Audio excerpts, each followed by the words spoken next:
I'm just a few miles outside of Mazama village, where I had a nice lunch, dinner, and breakfast over the last, well, I came in yesterday, had lunch and dinner there, and breakfast this morning.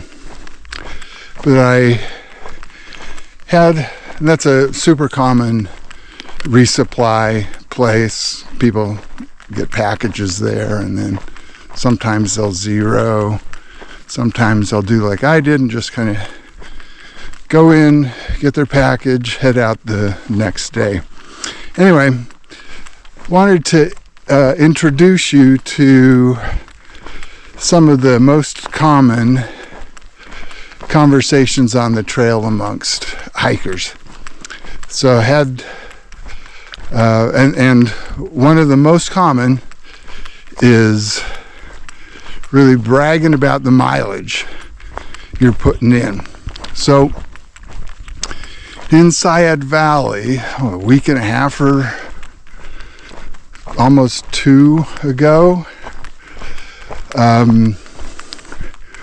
I was first out from the trail to get into Sayad Valley that morning. Had breakfast at the cafe there. Guy rolls in, right, what are called fast packers, ultra light packers. Teeny packs, looks like a day pack. I had seen him a couple of nights before and chatted up with him, but I did more of a conversation with him at the cafe in Sayad Valley. He's talking about how he's doing 40-mile days, high 30s and 40-mile days and stuff like that. And that he's a, strong hiker and all of that. So my mileage is in the mid to high 20s, and like I've mentioned, I've done a couple of low 30-mile days. Anyway, so I meet up with him yesterday at Mazama village. So we're arriving at the same day. We're leaving at the same day from Mazama village. So how he's doing 30 and up to 40-mile days and essentially on the same schedule I am is he's got to be doing 0 days to recover. Well, in today's conversation with him, he was saying that he really wasn't enjoying the high 30 and 40-mile days, and that he had to do recovery days between those long mile days. Well, everybody hike their own hike, but I'm enjoying my hike. It's not a death march like it sounds like he was having, and I'm on the same schedule as him, so I'm really feeling good about my hike. There are days that are tough, but I'm not beating myself up, and I am enjoying it, and I'm still making pretty good mileage. So you can see from the sign, Pacific Crest Trail. I came from that away. The trail keeps on going that away. Now, there are alternate routes along the PCT, typically sometimes shortcuts. I don't do shortcuts. Sometimes they're scenic reroutes, and I really haven't done them. But the vast majority of the people on the PCT choose the rim hike, rim trail around Crater Lake, because the regular PCT doesn't get very much of a view of Crater Lake. And Crater Lake is a beautiful national park and lake.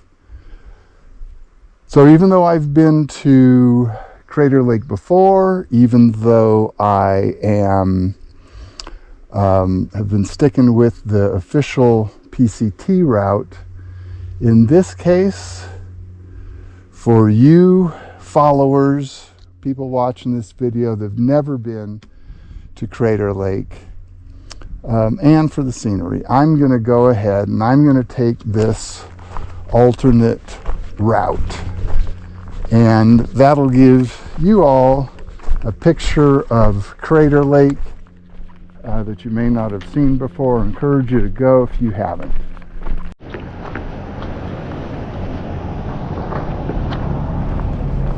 So this is the payoff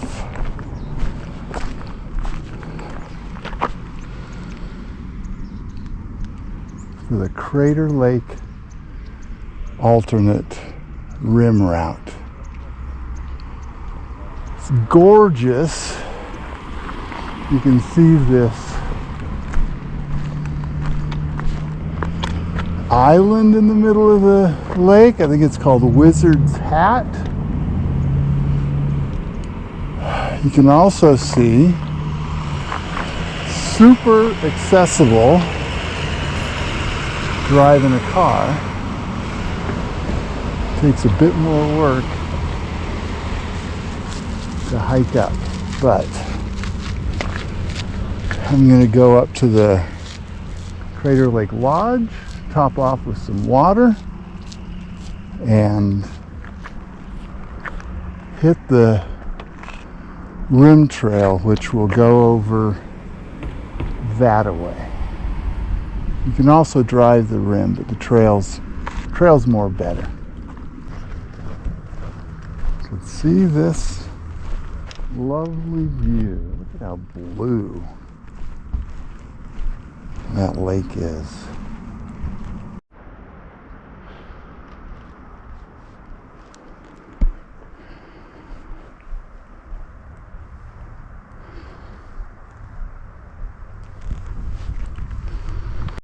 So I'm going to connect up with the Pacific Crest Trail in about 7.7 miles.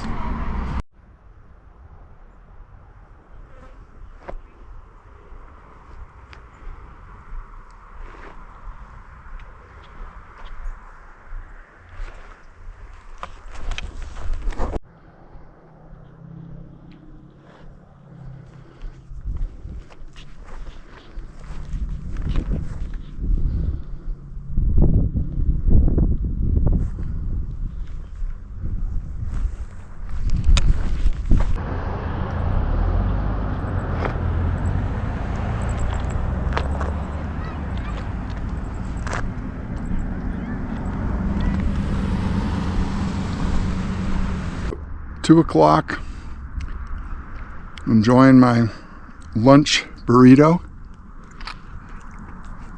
I'm looking out over this incredible view.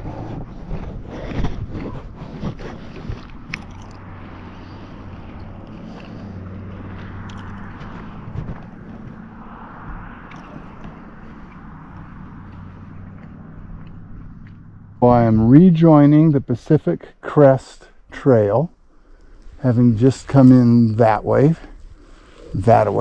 on the rim trail. You can see that it's pointing to Crater Lake. Had I stayed on the official PCT, this is the best view of Crater Lake from the PCT. So now you see why so many people do the alternate. Because as cool as Forest is, Crater Lake's even cooler. More Oregon forest. Mile 1854. And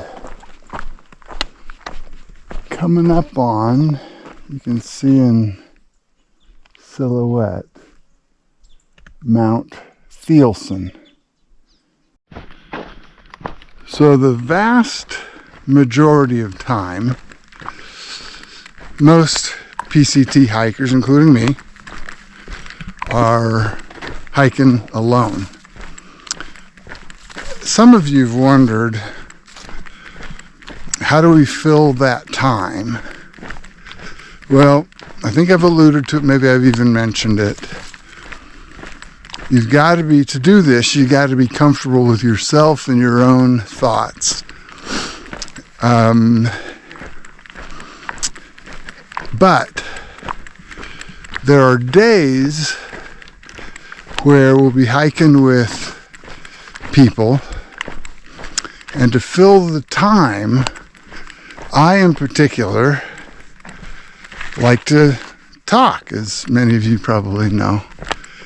And I'm a curious guy, so I've had some terrific conversations on the trail with a lot of variety of people, a lot of different backgrounds, Europeans,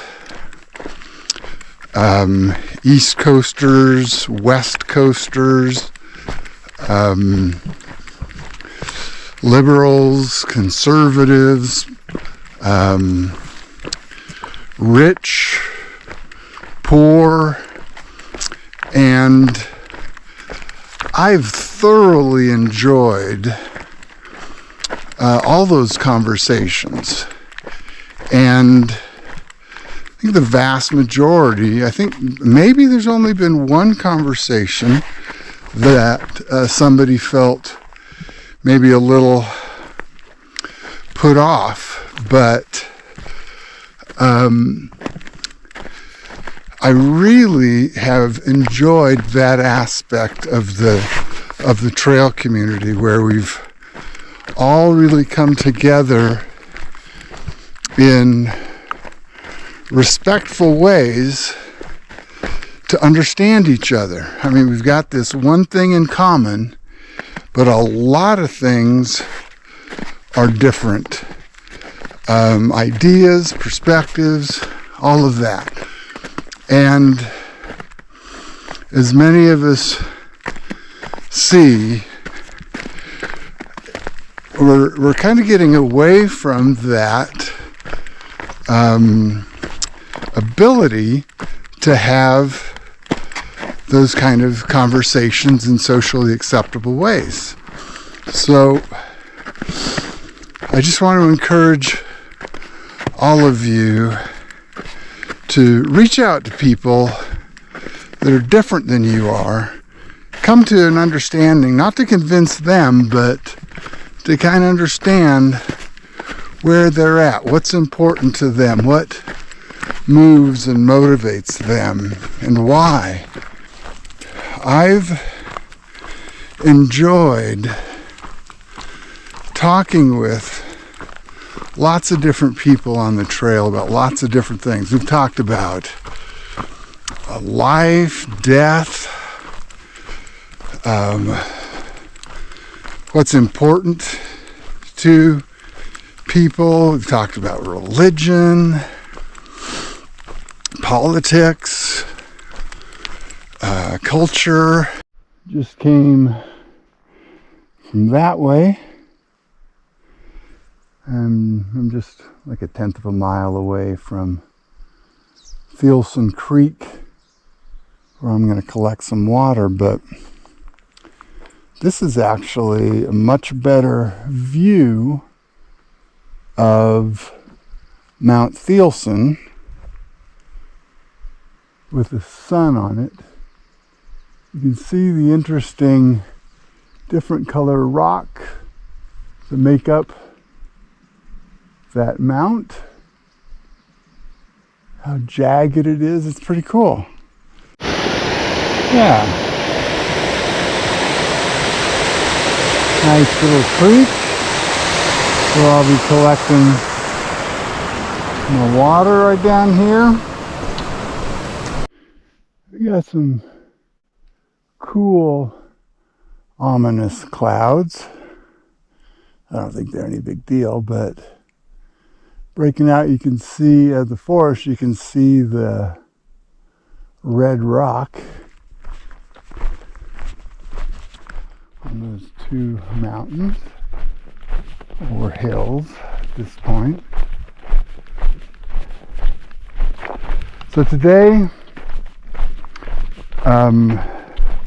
there's a long water carry from Thielsen Creek where I filled up my full capacity plus drank a liter. Full capacity is 5 liters plus the one in my belly. Usually, rule of thumb is about 5 miles per liter. I like to have an extra liter. The carry is 22.5 miles. So, pretty long one. Thankfully, it's cool. It's not too hot, and there's not that much elevation gain, something like 2,500 feet, but a net elevation loss is, I think, 3,400. So I may be walking, I will be walking into the evening, probably 8 o'clock or so. I got kind of a late start, started about 6:20, so lost about an hour of good hiking time, but keeping on trudging. So I ended up making it into camp. Ended up being another 30-mile day, just a little over 30 miles. And that's between my first water supply to the second, which was a short carry, and then the 22.5 mile, which was a long carry from Thielsen Creek. But this is the camp that I was shooting for. You can see there's a big water cache here. I was counting on that. But in addition to water cache, something that we PCTers need is batteries to charge our devices. And the people maintaining this this water cache also provide fresh batteries for charging, cables, hand sanitizer. There's some bug juice, repellent wipes and stuff like that, because it's really buggy here. But really one of the better caches along the trail. So heading out, gonna do low, maybe a mid 20 mile hike today. It's 28 miles and change to Shelter Cove. I'm not going to go all the way in. Need to burn up some food, but I will go in tomorrow and pick up a package and then do a quick in and out from Shelter Cove tomorrow. We're at mile 1883, going up from camp and looking over to Cowhorn Mountain. Pretty cool. Still got some climbing to go. There's a lake up ahead at the summit called Summit Lake. I'll show you some pictures of Summit Lake when we get there. All right, so today I'm doing something I never thought that I'd actually do. So you may not realize this, but the state bird of Oregon is the mosquito. Or if it's not, it should be. So for some reason today, the mosquitoes have really come out in force. Over the last few days, I've seen people walking around with head nets, mosquito head nets on. Yesterday, I even saw a woman with her full rain gear on just to beat the mosquito infestation. Kind of made fun of that. And today I'm all about the rain jacket and the mosquito head net, because these buggers are nasty.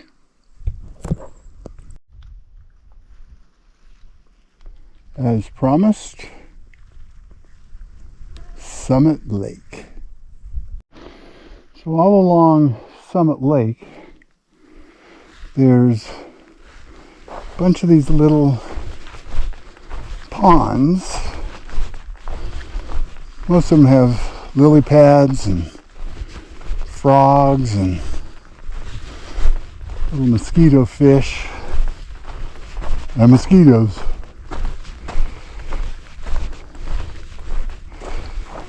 Looking for one that is not quite this stagnant to collect some water up here. We'll see what I can find. So this is that pond. And at first glance you look at it and you think, oh, that's kind of nasty green water.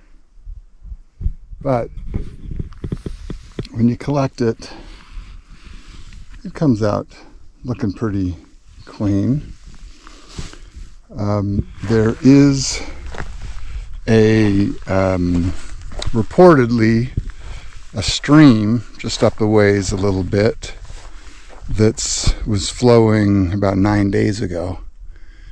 Might be dry, so probably just keep this for a little bit and then see if the stream's water's any better, and then filter whichever is better, but I'll do that for lunch. Turns out the seasonal stream that was flowing 9 days ago isn't completely dry, but it's not flowing, so pond water's the best I got. At mile 1897.8,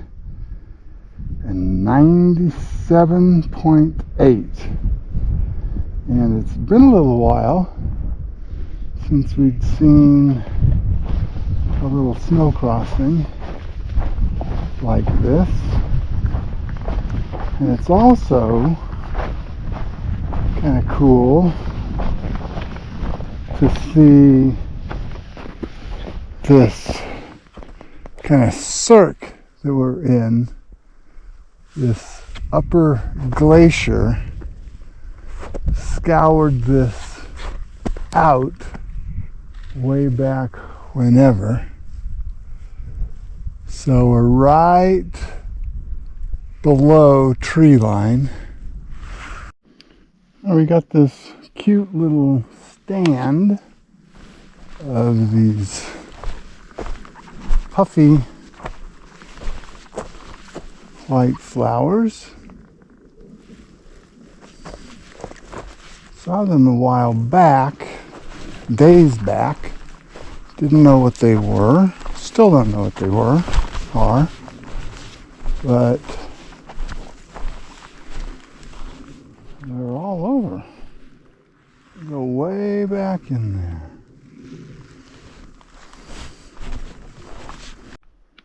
Not sure why it's called Midnight Lake, but got a nice tent site here by the lake.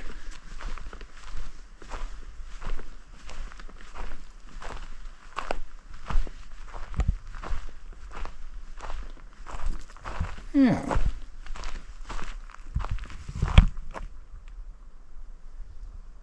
It's a lovely lake. Just about 3 miles, maybe a little less, to the junction to Shelter Cove, where I've got a package I'll be picking up tomorrow to resupply. I'll do an in and out. I'm not going to stay at Shelter Cove. I want to make some time. But yeah, nice little walk today. It's about 26-ish miles, something like that. So pretty good day. I got dinner waiting for me.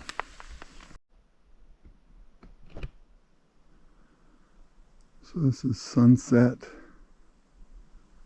at Midnight Lake.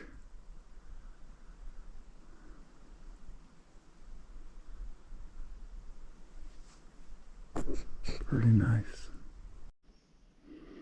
So one of the cool things about being on the trail at this time is you can actually forage for stuff like these blueberries that are perfectly ripe right now. I've also eaten thimbleberries, salmon berries, blackberries, a bunch of berries. So, pretty cool. These blueberries, fresh off the bush.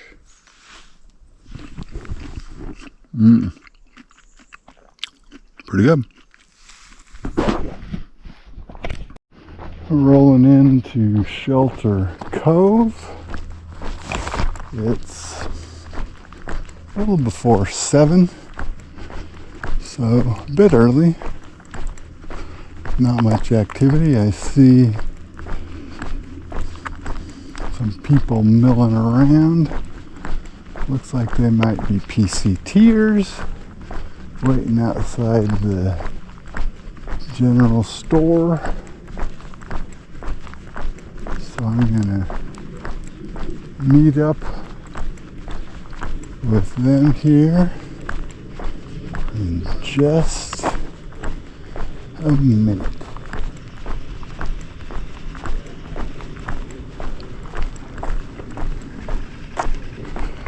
Yep, we got a PCTer pop-up.